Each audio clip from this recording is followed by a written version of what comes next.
नमस्कार दोस्तों। देखिए, हसरत हर किसी के मन में होती है। हसरत अखिलेश यादव के भी मन में है, हसरत राहुल गांधी के भी मन में है और हसरत योगी आदित्यनाथ के बीच में भी है। योगी आदित्यनाथ लगातार 9.5 साल से सत्ता में है और उनका 5 महीने का कार्यकाल और बचा हुआ है। अगर शपथ ग्रहण इत्यादि ले लें, पूरा 6 महीने का कार्यकाल बचा हुआ है। अब इस 6 महीने कार्यकाल में समाजवादी पार्टी सरकार बनाने के लिए जद्दोजहद कर रही है। कभी वो पंडित जी को सहारा लेना चाहती है, तो कभी यादव को एकजुट करना चाहती है, कभी मुस्लिमों को एकजुट करना चाहती है। मुस्लिमों को एकजुट करने की जो परंपरा है वो साइलेंटली हो रही है। ठीक वैसे ही जैसे कार सेवा की गई थी, तो कार सेवा के समय हिंदुओं को साइलेंटली मैसेज दिया गया था कि राम मंदिर बनना ही बनना है ना। अखिलेश की दिक्कत ये है कि इनकी पार्टी में 90% गुंडे हैं और जाहिर सी बात है कि यह आपराधिक प्रवृत्ति के हैं।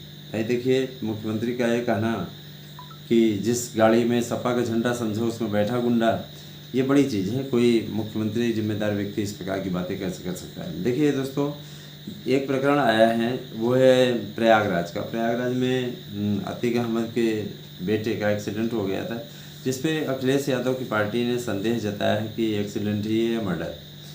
भाई देखिए, चलिए ठीक है, ये बात तो चलिए जांच का विषय है। फिर दूसरी बात ये कि अखिलेश यादव की इस बात पे योगी आदित्यनाथ ने जो जवाब दिया, मुझे कर रहा कि इनको जनता की चिंता नहीं, इनको माफिया की चिंता है, उसकी जांच कराने के लिए भी कह रहे हैं कि अगर हमारी सरकार आई तो हम जांच कराएंगे। अच्छा दोस्तों, ठीक है, इनके जो अतीक अहमद का जो लड़का है अली, तो अली जनाजे में शामिल होने के लिए उसको पैरोल मिला था, तो अली वहाँ पे जा रहा था अपने छोटे भाई आसाद के साथ, और वहाँ पे पता चला कि टोल टैक्स पड़ा। तो टोल टैक्स पे इसने क्या किया, टोल टैक्स देने से इनकार किया, टोल टैक्स तोड़ते हुए आगे बढ़ा। साथ ही उसने धमकी दी कि हमारी सरकार आ गई ना, समाजवादी पार्टी की सरकार, तो बदला हम अवश्य लेंगे। किसे बदला लेंगे? सीएम योगी से बदला लेंगे, है ना।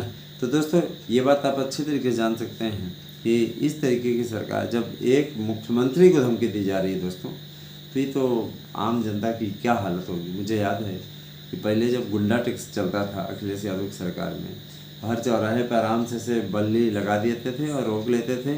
साइकिल तक वालों से 10 रुपये वसूला जाता था। ये स्थिति कहने मतलब ये कि फिजा पूरी तरीके से बदल गई थी, पूरी तरीके माहौल बदल चुके थे, स्वतः समझ लीजिए। तो अगर कहा जाए तो मैं यही कहूँगा कि गुंडे ही नहीं बनने देंगे अखिलेश यादव की सरकार, है ना। तो गुंडे ही नहीं बनने देंगे अखिलेश यादव की सरकार, तो सोचिए कि कैसे हो पाएगा।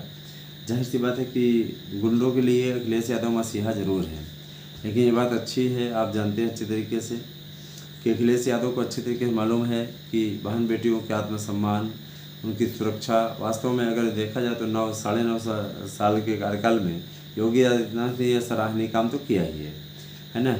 विरोधी भर्तियों को लेकर के अक्सर घिरते रहे हैं, लेकिन अगर दोनों का आंकड़ा बैठाया जाए तो भाजपा आगे रही है। अब कुछ लोग ये कहते हैं कि सर जी आप भाजपा का पक्ष लेते हैं, तो भैया अगर आप किसी पक्ष के हैं तो आप भी बहुत बड़े पक्ष हैं। याद रखिएगा कि कमेंट करने पर जो लोग उल्टा पुल्टा कमेंट करते हैं तो जवाब देते हैं, मेरा सिर्फ उनसे यही कहना है कि अपने पैरों पे आप कुल्हाड़ी ना मारें।